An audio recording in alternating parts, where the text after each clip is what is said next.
Josh Tyler, thanks for joining us today. Thanks for allowing my man here to give you a good haircut and clean you up and make you look fresh. I need it, man. It's funny you say that. So you are one of the owners and founders of Savage Gentleman. Correct. You know, which is more than just a brand. Obviously, I've actually seen what you guys do online. You guys have a group, and I've been following the group, and all the guys out there that are researching and looking for information. Yeah. Right? And which is such a cool brand and such a cool concept, because I think it's very important in our time right now, needing leadership, needing guidance, right? And so when you say this non-binary, non-gender specific kind of question, it's such an honest statement these days, right? Yeah. And so, I mean, it's a real thing. Like, people really talk about that kind of stuff. And I mean, that's like, you know, the dialogue that is occurring in a lot of people. It's like, you know, the whole gender question, man. It's pretty weird.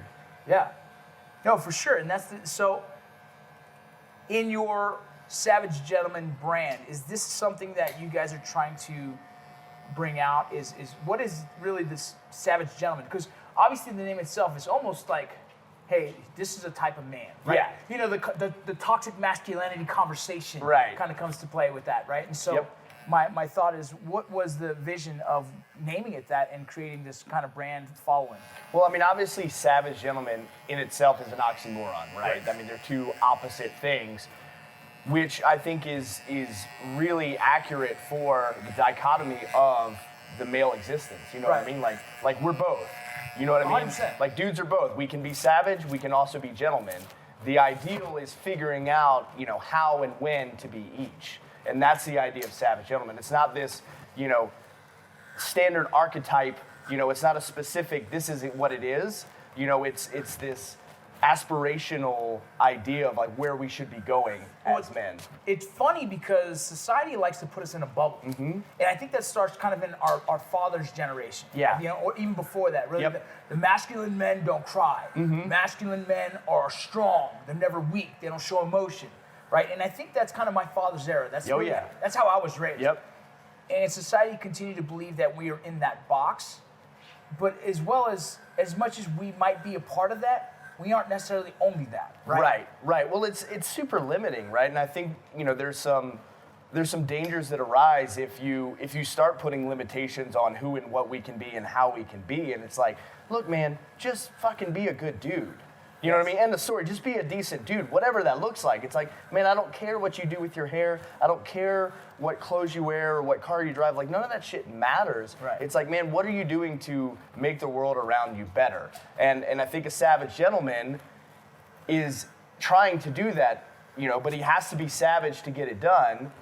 Well, yeah, there's a big thing in there that I think is important in my life as well, the way I raise my kids, and is even though, you know, say the Savage Gentleman concept or the toxic masculinity concept people want to talk about, as men, I still always want to be the protector of my family, right? And I always want to learn how to like fight. Yeah. This is something near and dear to you since Right. you are an MMA fighter as well. What do you think about that in the balance of learning and training to fight, and why is that so important in being the Savage Gentleman, but as well as just a good part of society, a good acting citizen in society? I mean, it all comes down to capability, right? It's like, if you are not capable of doing certain things, you can't really be an effective human, an effective man, right? And so if we're talking about the role of defense, which is important to most of us as men, it's like, man, you need to be able to execute on that. It can't just be all talk. It's like, yeah, you got to know what you're doing. And so the only way for me to, you know, really comprehend that is to practice it and live it. You know, I mean, training as a fighter, it's like, man, I've got a pretty good understanding of what I can do against another human being. Well, it's crazy because I think, I mean, most people probably wouldn't understand that, but being in the military, being also in law enforcement for so many years in corrections, I know that the world is filled with some bad people, right? And so I've taken it upon myself to train myself, but as well as my family. And that's part of my idea of making sure that my family's ready for what potentially bad can happen. Yeah. Part of being a Savage Gentleman is being prepared for those potential situations. Absolutely. Well, I mean, think about the old saying, it's better to be a warrior in a garden than a gardener in a war, right? And it's that same thing. It's like, man, 90% of the time, I'm never going to have to use the skills that I've developed, you know, the past 10 years fighting in a cage. However, if I need them, they're there, and I'm wholly confident in, you know, doing what needs to be done in whatever situation. Speaking of which, there's a little guy back there making some ruckus. It's all good. You know, in raising kids, you have sons, daughters. Mm-hmm. Yep, I've got 2, one of each. And how important is it for you raising a daughter that can defend herself just as much as a boy? Super important, man. And it's like, again, it kind of comes back to putting limitations, right? Of saying like, okay, girls can only do this, boys can only do that. And I think that's an archaic way of looking thing. And look, I'm not against gender roles whatsoever, but you know, my wife does a lot of traditionally female things. I do a lot of traditionally male things, but we bounce back and forth. I mean, I'm the primary caregiver of our kids. Yeah. You know, I mean, I've got my son with me today, you know, which is obviously not standard. So the same rules apply for my daughter. It's like, yeah, man, she can wear dresses, she can do whatever she wants to do, but she's also going to be capable of handling her shit, because I think that's just important for people in general. You know, so let's step back some. Tell me about like MMA. What started you in MMA? Why did you go towards MMA? And then what's the plan after MMA? Yeah, that's a great question. What started was just wrestling, which you're familiar with. Love wrestling. You know, I mean, I think it's one of the best sports you can have your kids do. I think it is the best sport. You know, it's funny, playing college baseball, it's hard for me to say that. Yeah. But I really do believe wrestling is one of the best foundations you can give a kid outside of baseball. I think wrestling, you develop a lot of grit that is important in life. And you also get that one-on-one altercation. You give them a street fight in the safest place possible. Yep. That energy kids need to feel. You will have less kids getting bullied the more that learn to wrestle, because they have the self-confidence in knowing they can defend themselves. Yeah, 100%. And then baseball, I believe, gives you resiliency. Yeah. You're playing a sport that is nothing but based on failure, right? Like the best in the world are 33%. Right? Yep. And so I think those two combined are probably the 2 best sports you could ever put your kids into.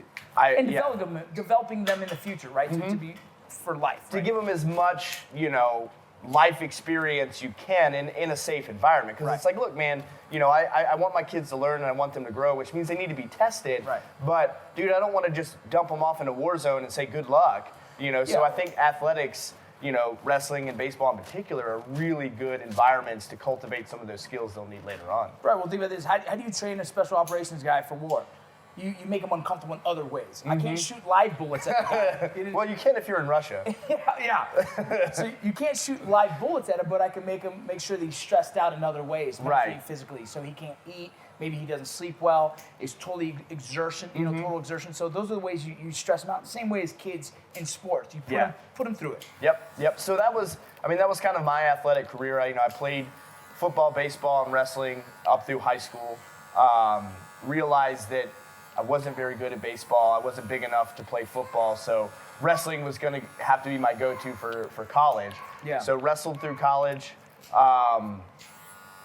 Once I finished my collegiate career, I still had that itch to compete. Where did you wrestle at? Old Dominion University. Nice. So D1 school back on the East Coast. What was your weight class? 149. What do you weigh at right now? 167, probably. You're not far off. No. No, I'll never. A 25-pound difference is never bad to cut. Like, I used to cut 20-something pounds because, like, just you know, once you have the experience of cutting, it's not that hard to do that. Well, so it's funny, after my collegiate career, I promised I would never, under any circumstance, ever weigh less than 150 pounds for the rest of my life. Yeah. And I started fighting. My first few amateur fights were at 155. People don't get that. People don't understand that. When you're showing up to a fight, you're showing up, say you're showing up at 155. Yeah. You might actually weigh 155. You might actually weigh 160, but the guy you're fighting might actually weigh 190, cutting down for that weight class. Right. So that's the part where people that are not experienced in fighting don't understand that. Yeah. And probably like, man, why does this guy look so big? Because he actually is that he's fucking massive. Big. He was able to cut weight all the way to the weigh-ins, and then boom. We used to mass hydrate dudes with freaking IV fluid. Like, bro, I've thrown 2 full bags in dudes, and you know what I mean? So, is it unfair? You can say that sometimes, but it's part of the culture that's already existed. It's the game, you know what I mean? And it's like, look, if you don't think that guys are going to do everything they possibly can to give themselves an advantage to win, you're out of your mind. Why would you? Well, especially when your livelihood is on the line, right? I mean, that's your career, and it's based off of winning and losing. For sure. I've had fighters that are like, oh, I don't like to cut. You're like, well, bro, you don't take the fight serious. Yeah. Yep. You don't take your career serious if you're not cutting, because everyone else is. Yeah. Yeah. And so you're putting yourself at a disadvantage. So that's when I realized, like, okay, I probably should think about going down to 145 because that was the next weight class down. And you know, and I'm not a super tall guy, right? And that's the other thing as well. At 55, I was fighting dudes that are like, I fought a guy that was like 6'3". Yeah, that's tough. It's a, you know, and it's not, and I won that fight, but man, it was reaches hell. You know, if that guy had been better, I'd have been up the creek for that one. So started fighting 145, turned pro, and that was, geez, that's probably been about 8 years ago now. What's the biggest fight in your career? Ooh, man, like if you sit here right now and you're like, the one fight that you think was the iconic fight of your career that for you'll tell your kids about, what fight was that? So I would say that was probably my last fight at 145. It was for a pretty good-sized regional show up in Idaho. Yeah. And I fought an up-and-coming kid who might be in the UFC now, if I believe. What's his name? His name is Matt Jones. Okay. If he isn't, he's damn close. Yeah. Kid's a stud, right? Yeah. And this was for a title fight in their organization. Yeah. And dude, I cut so much weight to make this. So, you know, as you know, the older we get, man, the harder that weight gets to come off. You know what I mean? It's difficult, right? So I'm there, I'm cutting, man, and it's miserable. And normally to make 145, it's a pretty shitty experience. I mean, it's hours and hours in the sauna, right?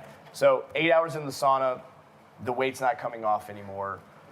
I don't know what to do. I'm still over, right? So I get on a bike. Dude, I've ride the bike for like 35, almost 40 miles. The cutting weight process is the tedious one, as well as it's a special skill, and that's just as much of a mental challenge as it is even stepping in the ring. Oh, yeah. Yeah, I've had guys, legitimately, one of my fighters was trying to make weight, right? I used to manage fighters in Texas for years, right? I actually held the door closed because he was trying to come out. I said, bro, give me 2 more minutes. And he's like, come on, bro. I said, no, dude, I know it sucks, but like I need you. But I'm cutting weight with this dude most of the time because I'm like, I'll put myself through it too because I know how bad it is. But it's like, no, bro, I need you to do this because he was fighting for a title. It's one of those important things. And dude, 2 minutes when you're dehydrated and you're that hot is a lifetime. It's the worst. I mean, it's the worst. Oh gosh. So there I am, just suffering. You know, feeling like I'm on death's doorstep. And dude, I swear, man, I really truly feel like these weight cuts have probably taken years off my life. Yeah. No, I agree. So I go down, check the weight, and I kind of knew I was over. I was like a pound over. Ugh. I was like, oh. So like, okay, we'll give you an hour. You can see if you can get the rest off. And I'm like, bro, I've been at this for like 12 hours now. So I go back up, just get back on the bike because I knew the sauna wasn't working. Yeah. Pedal my ass off, try to get a sweat going, come back down, and I'm no shit, dude. It's like I am 0.4 of a pound over. Oh my goodness. And they're just like, what'd you do? Sorry. So I apologize. I'm like, hey, dude, this wasn't for lack of trying. I mean, it's not like I don't diet. It's not like I blow up and get, disgusting in between fights. Like, I'm a pretty lean guy. Just over time, like, my mass had built up to the point, right? And just, it was a miscalculation. It happens, bro. It shouldn't happen often. If you're one of those repeat offenders, there's probably a problem. People start to know who you are. Well, and it's a hard pill to swallow, man, because that's your reputation on the line. It's your professionalism. And yeah, exactly. And it's like, and I apologized to the dude. I was like, hey, man, sorry. It is what it is. He was still willing to do the fight, but unfortunately. He's going to be shaving your head, so just be safe. I'm good. I got nothing but trust for this man. So, he agreed to take the fight. Unfortunately, it made me, I was no longer valid to receive the title if I won, which kind of sucked because it was still a 5-round fight. So we go out, and this, I'm sure, generally speaking, when a guy misses weight and the fight still goes on, the statistics are not in his favor for winning that fight. No, for a lot, and also, normally you lose part of your purse. Yep. So you give up percentage of your purse. So you're already losing money. Uh-huh. And if there was a title on the line, you won't be receiving it. Yep. So it becomes just a fight. Yeah. And less money. Yep. And psychologically, man, you're already starting off defeated. Oh, you already lost the first the first battle. And so, and energy-wise, you forced yourself to cut so much, you could be overexerting your cutting, which shows up the next day in the fight. well, dude, I mean, if go ride a bike for 4 hours, you know what I mean, and then tell me how you just regular under perfect circumstances, and then tell me how you would feel competing athletically after that, right? So, I knew this, right? I've been in the game long enough to be like, fuck, man, the odds are not in my favor for this. I've got this, young stud who's, up and coming, trying to make a name for himself. I'm the experienced veteran. So you already got 1X, right? Yeah. I was like, I'm gonna have my hands full. So, I had to put that out of my mind and like, you know what?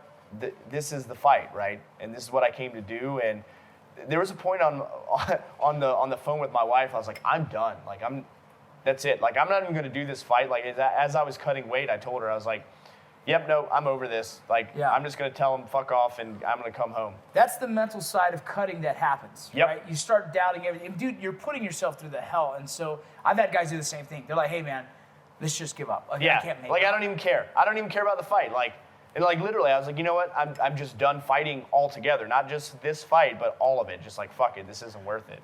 Every time I've ever walked to a cage or a ring to fight, I had that conversation with myself every single day. I tell myself, why do I do this to myself? This is the stupidest thing I've ever done in my life. I don't understand why I keep doing this, and it's the worst feeling. And that's pretty much what you're going through, but during the cut. Yeah. And so, man, it's like I'm just absolutely in the pit of despair. Like this is the worst I've ever felt going into a fight. Like the worst things have ever gone pre-fight, whatever. So you get to the fight. So I get to the fight, and surprisingly, I felt really good for whatever reason. And I think a lot of it was like, you know what, man? Fuck it. I took all the pressure off. It's like, I don't care what happens. This may very well be the last time I step in the cage. Dude, I'm just going to fight. And you also have experience. Right? Yeah. It's a big thing that people don't get. Like, the experience does come with you into the ring, and you probably showed up like, all right, this is like I've done it a million other times. Let's go. Yep. And go ahead. So we get in there. We had a strong game plan. Like I knew that this guy was just really dynamic on his feet. He's got a really awkward but effective style with his striking. He throws a lot of off-angle stuff. Kind of like the style bender guy. It's like, man, he's really unpredictable. He's a little bit taller, a little bit longer. And I was like, okay, I can't let this dude play that game. I've just got to smother him. I've got to use my wrestling. And that was essentially the game plan, man. It's like, I cannot let this guy get comfortable. So as soon as the bell came out, I came forward, threw a two-piece, set him on his ass, and then jumped on him.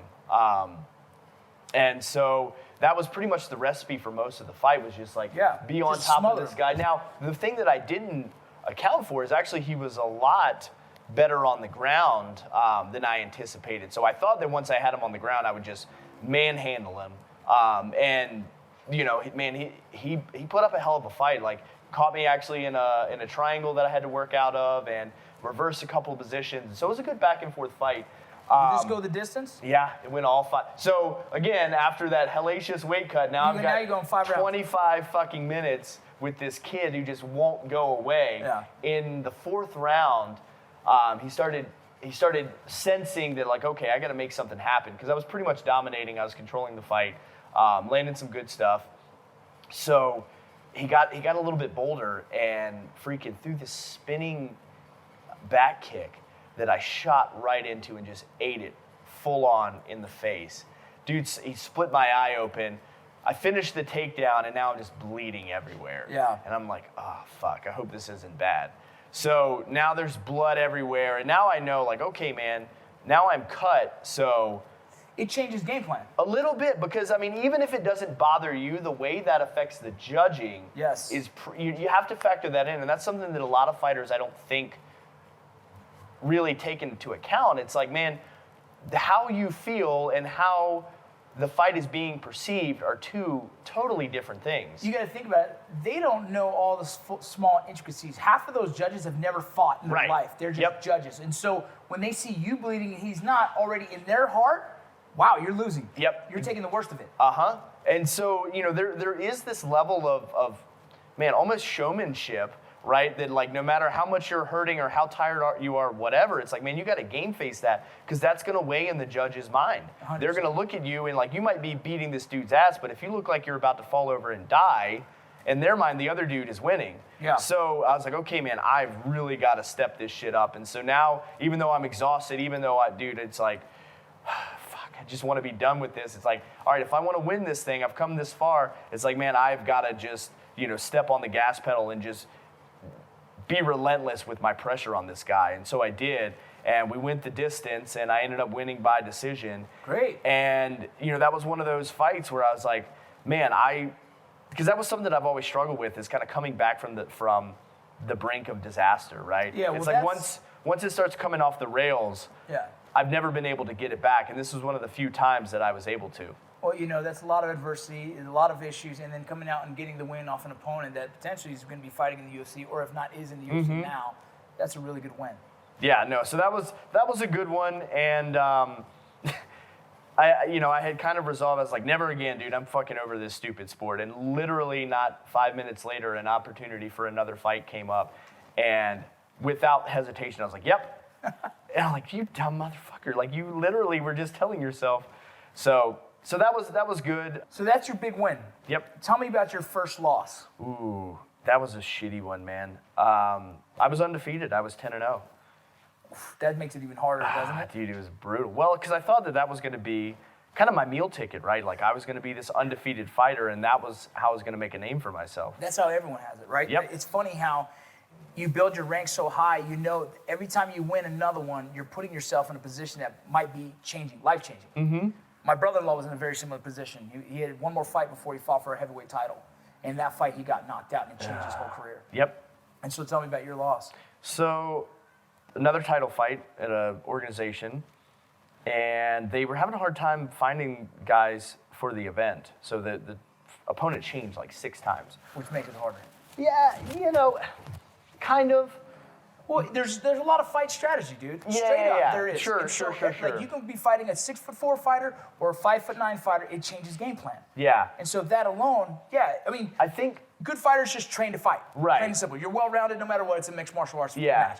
But if someone has a weakness on something, it's nice to be able to train that. Definitely. Well, I think you have to have a strategy going into it, but to think that like, oh, I'm going to train for this specific guy to do this specific move in the fight, I think is foolish. Yeah. You know what I mean? So it's like, okay, I need about 2 days to kind of prep, So you don't need a whole fight camp. Right.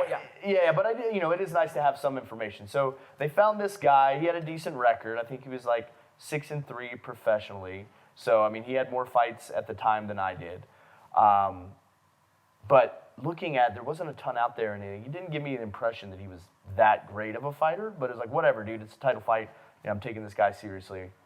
We're going to have at it. So we get there, and we see this dude, and we're like, oh, dude, this guy is, I don't know who he's been fighting, but, the guy legitimately was like 5'1" and just like soft. And it's like, how are we even in the same weight class? So right away you thought for sure you got this. Oh, yeah. To the point where my coach was even like, hey, dude, you're going to smash this guy. It's still pretty early in your career. Dude, I want you to just get some work in. Don't go out there and just destroy this dude. He's like, I want you to, it's a 5-round fight, man. Get some cage time in. So already I hear like a lot of mistakes being made by not just you, but the coaching. Yeah. But this happens all the time. Yeah. I've showed up with fighters and looked at a dude across like, oh, bro, we got this. And then you show up and you're like, oh, like my daughter, she wrestles, right? Uh-huh. I saw her wrestle against this boy. This boy looked like, maybe 90 pounds soaking wet with boots on, right? Mm-hmm. And I told her, said, just be smart, you got this. And this kid, I swear, within 30 seconds, picked her up and slammed the shit out of her. And I was like, okay, we read this wrong. Yeah. So go ahead. Feeling good, man. Confidence is an all-time high. And get in there. It's like, hey, man, just relax, just move around. Spend the first round, don't do anything. Just, be comfortable. Just read him, find him, see where you want to go. Yeah. So, dude, I'm looking at this guy, and it's like, oh, dude, he is helpless. Yeah. Like, watching him move, throw strikes, I was like, this dude is barely trained. Throw a couple things, sting him, he hates it. I'm like, oh, yeah, this is great. Dude closes his eyes, fucking comes over the top, and just drops me with an overhand right. No shit. I hit the canvas, Flash knocked down. Yep. I sit up. The ref had called it off. Oh Waved it off. Fight's over. And I mean, this was probably less than 2 minutes into the fight. Like, we'd barely even gotten started. So this is his move, right? He looks shitty, but he has this.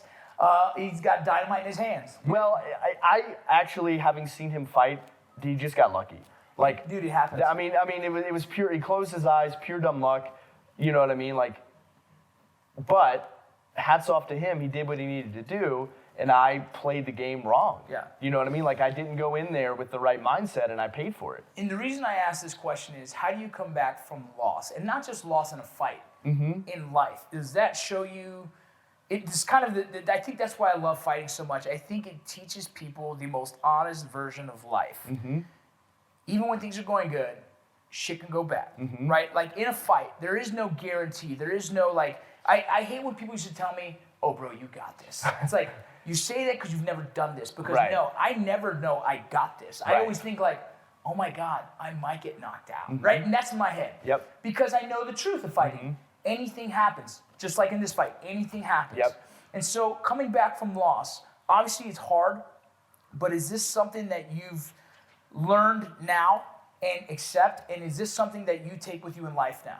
Well, yeah, I mean, and from a wrestling background, and you understand that you're gonna lose some. Yeah. You know, I mean, it's part of the game, and you know, it was hard because I had banked. This was like my career, right? My identity was being this undefeated fighter. But what got me through it was realizing, like, hey, dude, the sun still comes up. Like, my wife still loves me. My daughter's, you know, still my daughter. Like, nothing really changed. Everyone's still proud. And so I think we put too much stock in other people's opinion. Not that it doesn't matter, but that it changes on a whim. The people that matter, like the people who matter, dude, that's not going to change. So, like, being in the veteran community for myself, you tend to forget that people just appreciate that you served, right? You start to believe that like, it's this funny thing. I don't care what your MOS is, right? Meaning, I don't care what the job is. Sometimes, as an infantry guy, you get a little ego thinking, like, you've done a lot, right? But you forget, like, my grandmother never understood what I did. Never. She thought I was a park ranger, right? I've said this in several speeches. And so that's kind of we're like, she doesn't care. Yeah. She supported the idea that I served. She believed it. And it's the same with, like, that. People who love you, they don't care if you win or you lose. The fact that you stepped in the ring, they're super proud that you took that chance. Yeah. Well, and the fact that you're doing something that you love, right. You know what I mean, and that brings you joy, and that really should be the support. And one of the things that helped is I put myself in the place of someone else, of a coach, right? Yeah. Like, if I'm coaching a guy and he loses, like, I'm not disappointed in him. I'm sad that he didn't get the outcome he wanted, but it's like, man, dude, you're still my boy, you know? And so putting myself, reversing that role, it's like, oh, okay, dude, nobody thinks that I'm a, shitty fighter now just because I lost one fight. They don't care. They just want me to go and do the thing that I like doing. So, life after MMA. So what's that look like for you? Well, I mean, that is what you're doing now. Savage Gentleman, you know? I mean, that's kind of what we're here doing. I realized that, most of my life was spent destroying things in the cage, and there was an aspect of me, a creative side that hadn't been tapped for a long time. So funny how similar that is for my life. I've always been the big guy to kick in doors, to knock things, to break things. Yep. I've always been the physical person. Like, people appreciated the fact that I was doing these things with my physical attributes, athleticisms or whatnot. And then to get out of all that and start writing, right? To start creating becomes like, most people probably wouldn't see that side of me or never. I wrote a poem, people are like, what? You know what I mean? Like, but man, that creating side of things, using my brain, using my emotions, has been more therapeutic for me than anything I've ever done in my life. Yeah, and that's what I realized when I started doing that, because I understood that, hey, I'm not going to be able to fight my entire life. I need to start making moves on something that is going to be more sustainable. Correct. And so that led me to writing blogs and editing videos and making wallets and doing all this creative stuff.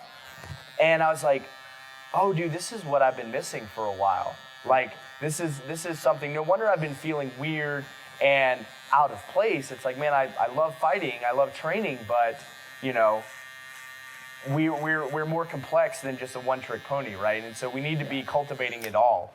And just on that, like, what do you think in cultivating? What do you think about men, you know, who, I guess more like the new thing right now is hormone replacement therapy or testosterone replacement therapy, and the importance of just maintaining self. Yeah. You know, and how do you feel about that subject? Dude, I think that's huge, man. I think that, you know, just like if someone wasn't able to process insulin, right, and we give them injections, I think that if for some reason you're not making testosterone, like that's an important hormone in your body, and if you don't have it, shit goes south really fast. Well, I talk about this, so a lot of veterans have that problem because of the stress they've endured through combat. So like, I mentioned that because in the military, a lot of guys who've gone through, special operations guys especially, we train pretty silly, right? We blow ourselves up accidentally, we do training, also see a lot of combat. All these things kind of, in turn, have found out have ruined a lot of guys' testosterone. Yep. And so with that, if you say testosterone, low testosterone, you start to realize there's a lot of depression. There's a lot of, obviously, body weight. All these things that libido, dude, if you have a low sex drive, it can affect a relationship. In fact, the relationship could change your life. Well, yeah, I mean, and then think about it. It's like, well, man, at that point, what's... Right. I mean, how much of a man are you anymore? Well, it's hard. Yeah, is that a life even worth living at that point? It's like, damn. It really is a difficult time. And so when I say that, I know fighters have the same issue with a lot of the punches and a lot of the TBIs that potentially happen. And so just kind of, you know, that to me all goes in line with the savage gentleman, right? Is not just being a man, but is all a full man, a complete man, as well as a well-rounded man. Being the best man that you can be, essentially, right? And whatever that looks like. And you know, the biggest thing for me with Savage Gentleman and this general idea is to not be complacent, to not just look at wherever we are and say, okay, that's good enough. Because if you're not growing, you're dying, right? And so, you know, when we're looking at guys and dudes that are struggling at certain points in their lives, it's because they've just kind of, I feel like they just kind of settled in, right? There's no more challenge, there's no more dragons to slay. And it's like, fuck, man, we got to find whatever that is and keep pursuing that. Right, and for you, it's business now. For me, it's business now. It's business, it's my family, it's, you know, it's leading a life of adventure, doing all these things, doing basically whatever I can to push and challenge myself. Right. Nice, man, I love that. So, part of being that savage gentleman is not allowing society to put us in that box, but as well as being a well-rounded individual for many reasons. Yeah. Right. Being able to protect yourself, being able to protect your family, also being able to know what's classy. Right. Yeah. It's a big thing. Is you know the gentleman side of things people forget is also having manners. Right. Yep. Chivalry isn't dead. Right. Correct. Well, I mean, that's how we navigate the world, right? And it's like, look, man, you catch more flies with honey. Like, you can be a complete bastard, right? But you're not going to make it as far in life as opposed to if you have a little bit of tact, you know what I mean? Right. And know how to deal with people and know how to navigate certain societal situations. And that's the gentlemanly side. Yeah, the gentlemanly side is also knowing how to treat a woman. You know, knowing how to raise kids. Yep. And so it's a beautiful sentiment, and I think the company motto and the direction you guys are going is incredible. And I just love the fact that you come here to Throwbacks Barber Company to allow us to give you a gentleman haircut. Indeed. Indeed. You know, the thing that really appeals to me is this place, it's more than just a barbershop, right? It has meaning beyond just getting a haircut, right? It's bringing back that idea of this is a place that you come to have discussion, to talk about ideas, to, you know, again, grow as a person, because we only do that by interfacing with other people. Yeah, we live in a society that it's the immediate gratification, and that's why the barbershops are these quick 10-minute, you know, chop shops, we like to call them. Instead, here you show up and you have the environment and you have the conversations, and it might take an hour, but you know what? Why not give yourself that hour? You know, this is all part of the growth and camaraderie that we all thirst for, to become a part of something. Yeah, well, I mean, you know, the barbershop at a certain point in American history was the open forum for discussion, for ideas, you know, political or not. You know what I mean? And there's been many a times I've come in here and just complete strangers sitting across the chair from somebody talking about some really cool shit, hearing their stories, and man, it gets me thinking about the world differently, and that's something I think we need more of. Oh, correct, man, correct. Well, dude, you're done with your cut, and I appreciate your time and I appreciate your interview, brother. My pleasure. Josh Tyler, thank you so much, man, with Savage Gentleman. Thanks, homie. Good closing? Perfect. Boom. Right on. That was sweet. You like it? Ooh, that's slick. Dang.